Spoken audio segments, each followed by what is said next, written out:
प्यार अपने बेटे टोनी से करता था, इसलिए कालू चिढ़ा हर वक्त अपने बेटे को नहलाता रहता था। जो आम मैं बाजार से लेकर आया था वो कहाँ है? वो तो मेरी मानो बेटी ने खा लिए हैं। मानो ने खा लिया? मैं तो अपने बेटे टोनी के लिए लाया था। पापा, मानो ने दाना भी खा लिया है और बाद में आम भी खा लिए। झूठ, मैंने कब दाना खाया? तुमने दाना खा लिया। सुनो गौरी, मैं फल हमेशा अपने बेटे टोनी के लिए लाता हूँ। तुम मिस मानो की बच्ची को दाना ही दिया करो और मेरा बेटा फल खाकर जल्दी जल्दी बड़ा होगा और मेरे साथ चोरियां करवाया करेगा। फिर कालू चिढ़ा अपने बेटे टोनी को साथ ले जाता है। खा ले बेटा, खा ले, ये सेब खा ले, फिर बाद में अपने बेटे को बाहर मीठे मीठे फल खिलाया करूँगा।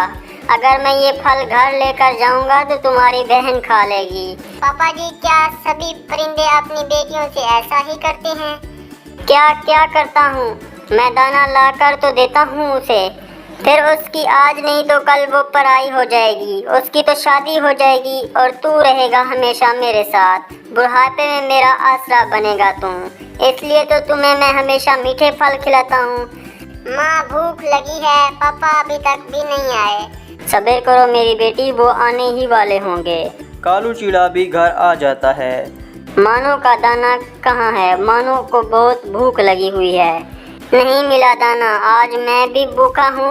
एक सेब मिला था, वो तो खा लिया मेरे बेटे टोनी ने। कोई बात नहीं पापा, अगर आज नहीं मिला दाना कल तो मिल जाएगा। कल मानो तुम खा लेना। आज तुम थोड़ा पानी पीकर गुजारा कर लो।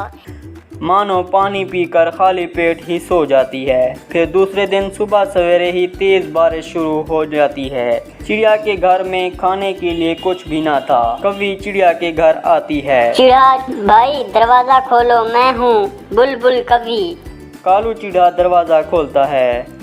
कालू, मैं अंगूर के दरख्त से अंगूर खाने जा रही हूँ, क्या आप भी चलोगे? बुलबुल बहन, ऐसी बारिश में मैं भी भूखा हूँ और मेरा बेटा टोनी भी। पीछे से टोनी भी आ जाता है। पापा जी, मैं भी जाऊँगा आपके साथ, मगर टोनी बेटा बारिश में मुश्किल हो जाएगा। पापा जी, मैं उड़ लूँगा। फिर कालू चिढ़ा, उसका बेटा और बुलबुल कभी अंगूर के दरख्त से अंगूर लेने चले जाते हैं। अंगूर पके हुए थे। बुलबुल कभी जी भर कर अंगूर खाती है और कालू चिढ़ा का बेटा नीचे अंगूर खा रहा था और कालू चिढ़ा ऊपर से अंगूर तोड़ तोड़ के नीचे फेंक रहा था। चिड़े भैया, अब चले, मेरा पेट तो भर गया है। नहीं पापा जी, मुझे अभी भूख लगी हुई है, मैं और अंगूर खा लूँ, फिर हम चलेंगे। बुलबुल, तुम चली जाओ, मैं तो मेरे बेटे का पेट भरेगा फिर ही आऊँगा। बुलबुल कभी तो अपनी भूख मिटाने के बाद वहाँ से चली जाती है और कालू अंगूर तोड़ तोड़ कर नीचे फेंक रहा था। अंगूर की डाल बहुत कच्ची होती है, इसलिए जिस डाल पर कालू चिढ़ा बैठा था वो डाल टूट जाती है। डाल नीचे गिरती है और कालू चिढ़ा भी साथ ही गिर जाता है। कालू चिढ़ा अंगूर की बड़ी डाल के नीचे ही फंस जाता है। मर गया है, मैं मर गया। टोनी, जल्दी से मुझे यहाँ से बाहर निकाल लो। पापा जी, डाल के साथ अंगूर भी हैं। रुको, अंगूर डाल से उठा लूँ, फिर ही मैं आपको डाल से उठाऊंगा।